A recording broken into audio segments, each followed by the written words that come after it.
साल 2024 के लोकसभा चुनावों से पहले मोदी सरकार ने अब अपना आखिरी पूर्णकालिक बजट पेश कर दिया है। इस बजट में इनकम टैक्स में राहत के साथ साथ कई सेक्टर्स में सरकार ने सौगात दी है।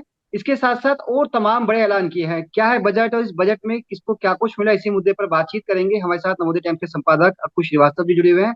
सर, स्वागत है आपका। धन्यवाद। जी। सर, कैसे देखते हैं, उम्मीदों भरा बजट रहा। वित्त मंत्री ने 1 घंटे से ऊपर बजट समझाया और ये कहा कि हर सेक्टर को ध्यान में रख के सरकार ने योजना बनाई है और 25 साल का एक ब्लूप्रिंट तैयार किया है।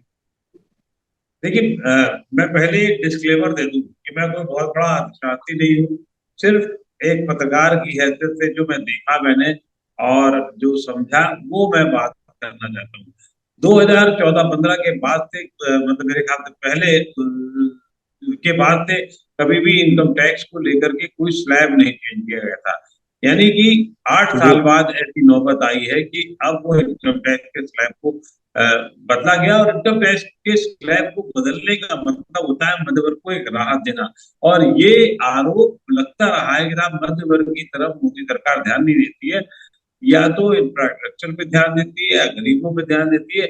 और गरीबों की योजनाएं बहुत सारी पिछले कई वर्षों में चलती रही तो हमने तब देखी और कोरोना काल में खास तौर पे उसी तरीके से इंफ्रास्ट्रक्चर को लेकर के भी सरकार पर ये था कि वो बहुत सारा काम करती रही है, लेकिन मध्य वर्ग के लिए नहीं देखा। पहली बार उसने मतलब एक सामने के तौर पर, ऐसा नहीं कि बिल्कुल नहीं ध्यान दिया, एक वेग टर्म में कहते रहे हैं लोग कि ध्यान नहीं देती है, लेकिन पहली बार ऐसा हुआ है कि सामने एक इनकम टैक्स में रिलीफ देने की कोशिश की है। और जो अपेक्षाकृत बड़ी है, बहुत छोटी नहीं है। पहले 5 लाख रुपए तक तो आपको कोई टैक्स नहीं देना पड़ता था अगर आप कुछ बचत वगैरह कर लेते थे। अब वो 7 लाख रुपए तक का कोई टैक्स नहीं होगी। और हम ऐसे लोग भी जो 30% की स्लैब में आ जाते थे वो 15% में भी कुछ लोग आ सकते हैं। और बहुत सारे लोग ऐसे होंगे जो जिनको बड़ी राहत होगी।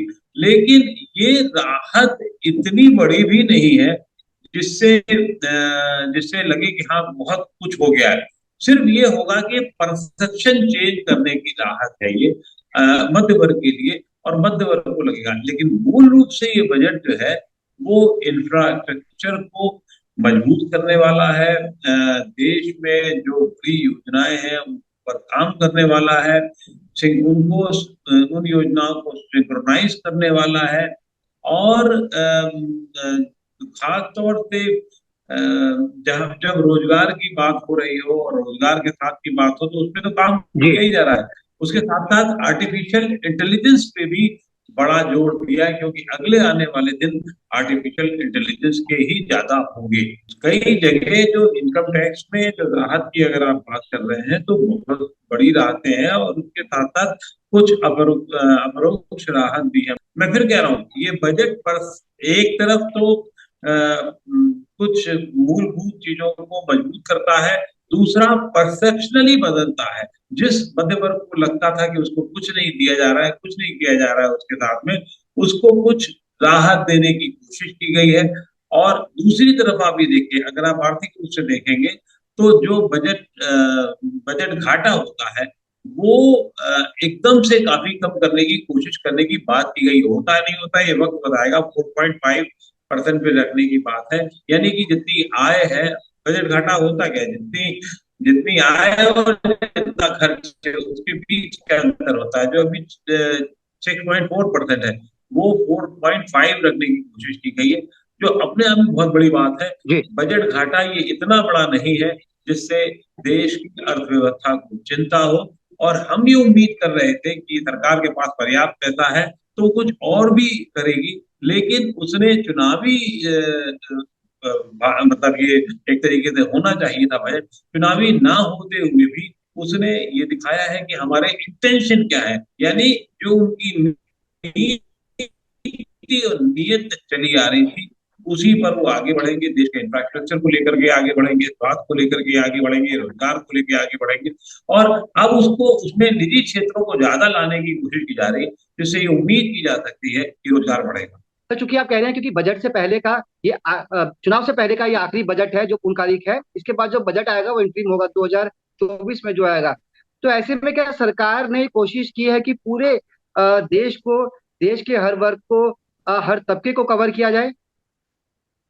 देखिए, निश्चित रूप से इस बजट भाषण में जितने भी इसके हिस्से हैं उसको अब अलग अलग तरीके से प्रचारित करने की कोशिश की जाएगी और उसको सरकार या सरकार के प्रतिनिधि आगे बताने की कोशिश करेंगे।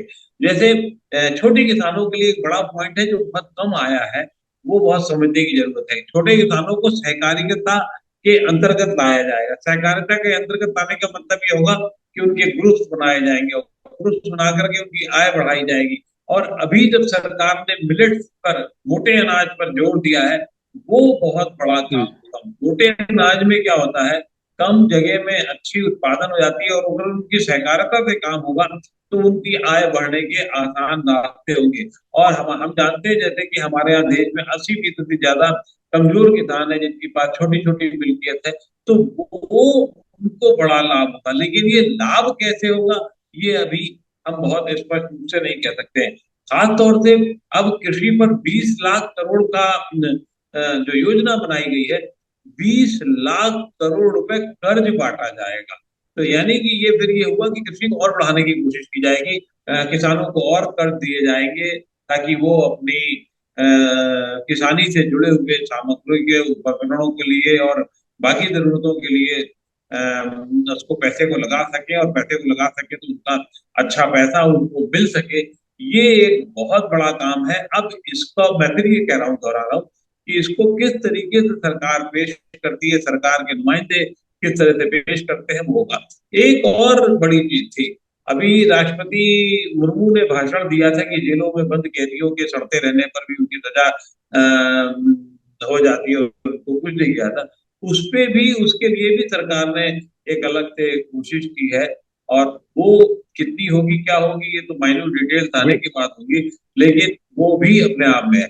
हमारे यहाँ बजट में आमतौर पर या देश में जब बातचीत की जाती है तो रोजगार को लेकर बातचीत की जाती है। तो रोजगार मूल रूप से कुछ मूलभूत क्षेत्रों से आता है, नौकरी से, रियल एस्टेट से, सर्विस सेक्टर से और टूरिज्म से। तो टूरिज्म पे बड़ा जोर दिया गया, चाहे वो मेडिकल टूरिज्म हो या जी। और टूरिज्म हो, उस पर जोर देने की कोशिश की गई। यानी कि वहां के कुछ रास्ते खोले जाएंगे, वहां के कुछ बंधन कम किए जाएंगे, जिससे कि बहुत सारी रोजगार के रास्ते खुलेंगे और जी।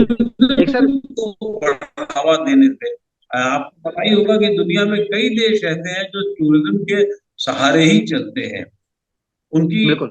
पूरा पूरी अर्थव्यवस्था उसी पे आधारित है। तो भारत को भी एक बड़ा हिस्सा है, क्योंकि धीरे धीरे जिस तरीके से भारत का विकास हो रहा है, वो कई सेक्टर तैयार किए जा रहे हैं। बौद्ध सेक्टर हो गया, आपने देखा कि यहाँ से लेकर के फिर अब जो मंदिरों का एक सेक्टर तैयार हो रहा है, शिव धाम को लेकर के एक सेक्टर तैयार हो रहा है, वंदे मातरम को, वंदे भारत को लेकर के एक नया सेक्टर तैयार हो रहा है, बुलेट मेट्रो, बुलेट ट्रेन को लेकर के एक नया सेक्टर तैयार हो रहा है। ये सब सेक्टर जो है, आप आगे आने वाले दिनों में ये उम्मीद जताते हैं जी कि सर। अर्थव्यवस्था में सुधार हो सकता है।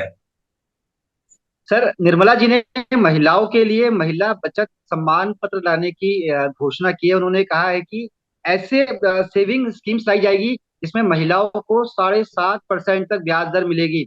2 साल के लिए अगर आप पैसा बैंक में या उस अकाउंट में सेव रखते हैं तो आपको 7.5% तक का इंटरेस्ट मिलेगा, और बीच में जरूरत पड़ने पे अगर महिलाएं चाहे तो पैसा निकाल भी सकती हैं। ये सिर्फ महिलाओं के लिए घोषणा की गई है। कैसे देखा जाए सर इसे? नहीं, ये बड़ी अच्छी योजना है। और आपको मैं स्मरण दिलाऊं, इसके पहले एक बुजुर्गों के लिए भी स्कीम आई थी 1 साल पहले, जी। जिसमें वो 15 लाख रुपए तक जमा कर सकते थे और 15 लाख रुपए में उनको 7.5% से ज्यादा कुछ पैसा मिलता था। आजकल अभी सेविंग की स्कीम में अभी तक, आज से कुछ महीने पहले तक तो बहुत बुरा हाल था, 4, 4.5% था। इधर बढ़ना शुरू हुआ है थोड़ा सा को, लेकिन ये 7.5% की जो स्कीम है, ये एक राहत भी देगी। अगर अभी इसका ये घोषणा नहीं हुई है कि इसमें कितना पैसा तक जमा कर सकती हैं महिलाएं, हाँ जी, बिल्कुल। ताकि उनकी भविष्य की संभावनाओं को देखते हुए वो कुछ कर सके। अगर आपके पास डाटा है तो मुझे नहीं अंदाजा, मैं शायद खुद नहीं पाया हूँ, लेकिन जी। ये जरूर था कि 7.5% अगर एक ठीक ठाक ब्याज की रकम होती है। 2 लाख रुपए तक महिलाएं इस स्कीम के तहत जमा करा सकती हैं। हाँ, तो ये ठीक है, एक निम्न वर्ग के लिए राहत की बात है थोड़ी सी, लेकिन ये वही है, सिर्फ इसको ये परसेप्शनल ज्यादा है। ये इससे कोई ऐसा नहीं होने जा रहा है कि महिलाएं बहुत अमीर होने जा रही है या बहुत जी। उससे बहुत बड़ा लाभ होने जा रहा है। ठीक है, बस उससे थोड़ा सा राहत होगा कि हाँ, चार महिलाओं पांच के लिए परसेंट भी की कुछ है। जगह साढ़े सात जी। परसेंट लेकिन 2 ही लाख रुपए होगा तो क्या मिलेगा उन्हें? 2 लाख एक रुपए सर में क्या मिलने जा रहा है? एक सर डिफेंस सेक्टर को लेकर बहुत उम्मीदें की जा रही थी। चीन और जिस तरह से हमारे पड़ोसी मुल्क है उनका रवैया जिस तरह से रहता है उसको देखते हुए माना जा रहा था कि डिफेंस सेक्टर के लिए कई बड़ी घोषणाएं होगी। क्या लगता है बजट में डिफेंस पर उतना फोकस किया गया? क्योंकि ऐसा कुछ नजर नहीं आ रहा बजट के अंदर जो रक्षा क्षेत्र हाँ, के। मैं जी। वही कहने वाला था। आप सवाल पूछ रहे हैं लेकिन सवाल के जवाब में मेरे पास कोई उसका आंकड़ा नहीं है, तो इसलिए मैं नहीं कह सकता कि क्या हो रहा है। डिफेंस सेक्टर पे ऑलरेडी बहुत ध्यान दिया जा रहा है। असल में दो तीन चीजें आप मुझे ध्यान दो। इधर पिछले कुछ दिनों से डिफेंस है, रेलवे है, जो बड़े जितने मंत्रालय हैं, कृषि है, इन सबको सिंक्रोनाइज करने की कोशिश की जा रही है। सिंक्रोनाइज करने का मतलब ये हुआ कि उनको उनमें जो फालतू की चीजें वो कम की जाए, जहां जरूरत है वहां लगाया जाए। ये बहुत बड़ा काम हो रहा है। और साथ साथ निजी सेक्टर को उसमें जोड़ा जा रहा है, रेलवे में भी डिफेंस में भी। निजी सेक्टर को जोड़ने की बातें बहुत ज्यादा बजट में नहीं आ पाती है।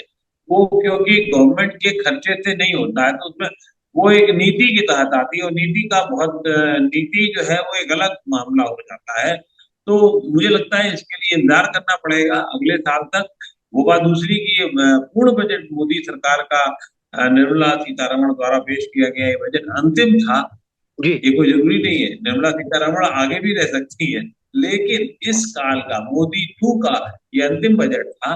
तो इस लिहाज से कह सकते हैं कि अभी इस पे हमें डिफेंस के क्षेत्र के लिए या बाकी और उस पे इंतजार करना होगा। फिर भी ये बजट है, कम से कम कुछ आशाएं दिखाता है, बहुत बड़ी जी। बातें नहीं करता है, इंफ्रास्ट्रक्चर पे काम करता है।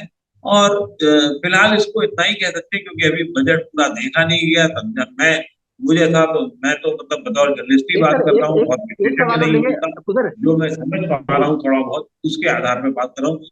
हमें अभी और जी। इंतजार करना पड़ेगा, तभी हम इस पे और आगे बात कर पाएंगे। सरकार ने जनधन खातों में अब वीडियो केवाईसी का भी ऐलान किया है। अगर हाँ, देखिए, सरकार अब धीरे धीरे कई जगह पर, जैसे मान लीजिए, अब वो एक प्रक्रिया में सामने आ रही है कि अब आधार पैन सब एक साथ हो जाएंगे धीरे धीरे। वो इनडायरेक्टली हुआ है, जैसे आईटीआर में हुआ है कि पहले था जो मैंडेटरी, अभी दो आईटीआर की स्कीम चलती है। तो अभी दूसरी वाले को पहला कर दिया गया है, पहली वाली को दूसरा कर दिया गया है। तो उससे न्यू ऑप्शन रखा रिजीम गया जिसे है। कहते हैं, न्यू और ओल्ड रिजीम। तो अब वो न्यू रिजीम को पहली बना दी गई है। तो वो एक अपने आप में बड़ा मामला है। मुझे लगता है इस पे अभी आगे और जी। देखना होगा। इसी तरीके से और जगह पे भी काफी काम किए जा रहे हैं। Thank you. चलिए सर, बहुत बहुत शुक्रिया बजट को समझाने के लिए। बजट में सेक्टर के लिए क्या कुछ खास है और मोदी सरकार ने किस तरह से देश के हर तबके हर वर्ग को ध्यान में धन्यवाद। रख के बजट को तैयार किया है। बहुत बहुत थैंक यू सर। धन्यवाद। जी।